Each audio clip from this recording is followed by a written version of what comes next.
कटिहार के बखिया दियारा में वर्चस्व की लड़ाई खत्म होने को तैयार नहीं है। आज दो गुटों के बीच अंधाधुंध फायरिंग की जानकारी दियारा से होकर गांव और फिर पुलिस तक पहुंच गई। फायरिंग और अफरा तफरी के आधार पर कुछ लोगों ने पुलिस को गैंगवॉर में आधा दर्जन अपराधियों के मारे जाने की जानकारी दी। हालांकि अब तक एक ही लाश बरामद हुई है।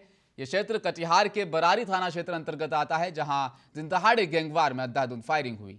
बालू पर दौड़ भागकर भागते लोगों के निशान दिखाते लोगों ने बताया कि दोनों तरफ से भारी संख्या में अपराधी थे। बरारी पुलिस ने एक शव को बरामद कर लिया है, इसीलिए पुलिस इससे अधिक मौतों की संख्या को लेकर फिलहाल अपडेट का इंतजार करने को कह रही है। जानकारी के मुताबिक मोहन ठाकुर और सुनील यादव के बीच दियारा क्षेत्र में वर्चस्व को लेकर काफी लंबे समय से गैंगवॉर चलता रहा है। स्थानीय लोगों की माने तो दियारा क्षेत्र में इस तरह का गैंगवॉर पहले भी हो चुका है। इस बार आधा दर्जन मौतों की आशंका जताते हुए लोग कह रहे हैं कि कोई भी अपने पक्ष के अपराधी की लाश छोड़कर नहीं जाता है। पुलिस के घेराव की जानकारी पर ही भागम भाग शायद उसी दौरान एक लाश छूट गई हो।